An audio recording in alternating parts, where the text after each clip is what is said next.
Olá, vamos apresentar a vocês a norma 14724 de 2001.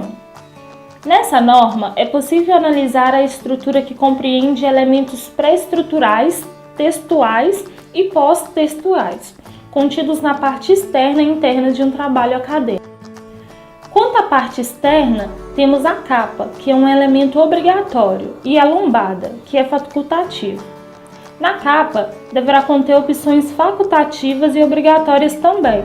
Vejamos. Nome da instituição é opcional. Nome do autor.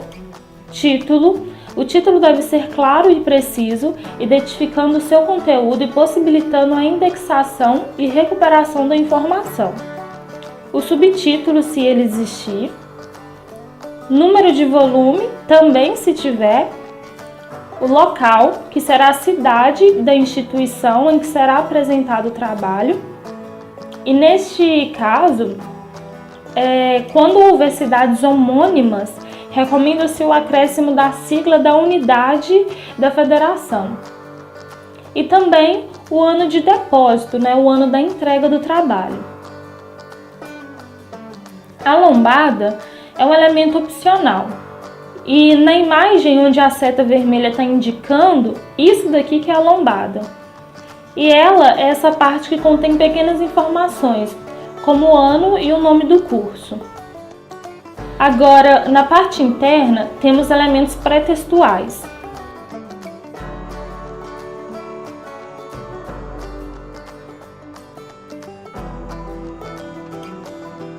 São eles: folha de rosto, que é um elemento obrigatório, é bem semelhante com a capa.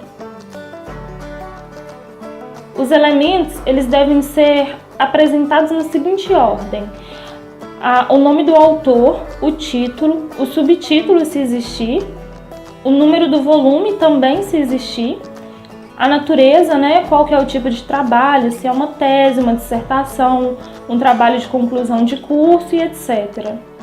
Aqui, neste caso, trata-se de uma conclusão de curso.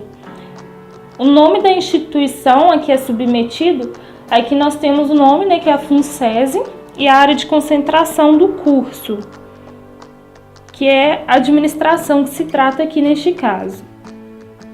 Temos também o nome do orientador, e se houver no trabalho normal o co-orientador também deve ser colocado o nome do co-orientador. Local, a cidade da instituição, onde que vai ser apresentado o trabalho, e o ano de entrega. A errata, ela é um elemento opcional. Deve ser inserida logo após a folha de rosto. Ela é constituída pela referência do trabalho e pelo texto da errata, apresentada em papel avulso ou encartado, que diz respeito às correções, como no exemplo aqui que a gente está analisando. Bom, a folha de aprovação, ela deve ser inserida após a folha de rosto, constituída pelo nome do autor do trabalho, título do trabalho e subtítulo, se existir, claro. A natureza também deve ser colocada na folha de aprovação. A natureza diz respeito qual é o tipo de trabalho, o objetivo, o nome da instituição a que é submetido, área de concentração e essas coisas. A data de aprovação, o nome, a titulação e assinatura dos componentes da banca examinadora e instituições a que pertencem. A data de aprovação e as assinaturas dos membros componentes da banca examinadora, elas devem ser colocadas após a aprovação do trabalho, obviamente. Temos a opção também de colocar a dedicatória e agradecimentos. Esses são elementos opcionais também, em que a dedicatória é colocada após a folha de aprovação e é o momento em que o autor faz agradecimentos dirigidos àqueles que contribuíram de maneira relevante para seu trabalho. E o agradecimento, ele é inserido após a dedicatória, se caso o autor quiser colocar. E o agradecimento é um momento que o autor prestará homenagem ou irá dedicar seu trabalho a alguém. A epígrafe, ela trata-se de um elemento opcional e deve ser inserida após os agradecimentos. Trata-se de uma frase de um autor, como aqui na imagem que a gente está vendo. e podem também constar em epígrafes nas folhas ou páginas de abertura das seções primárias, né? Aproveitando essa parte, esses elementos que foram citados anteriormente, folha de aprovação, dedicatória e epígrafe, elas fazem parte dos elementos sem título e sem indicativo numérico. Bom, temos o resumo na língua vernácula, né? Resumo na língua vernácula faz necessário para que o leitor compreenda as ideias que serão abordadas no texto.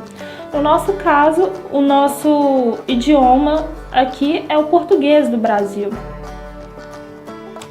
Pode existir também resumo em língua estrangeira, mas é uma versão de um resumo para o idioma em que for divulgado o projeto. Quanto à lista de ilustrações, só existirá caso haja as ilustrações, elaborada de acordo com a ordem apresentada no texto, com cada item designado por nome específico, travessão, título e respectivo número de folha ou página. O mesmo serve para a lista de tabelas e lista de símbolos.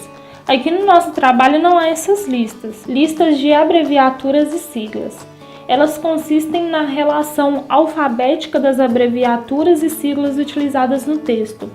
São seguidas por palavras ou expressões correspondentes grafadas por extenso.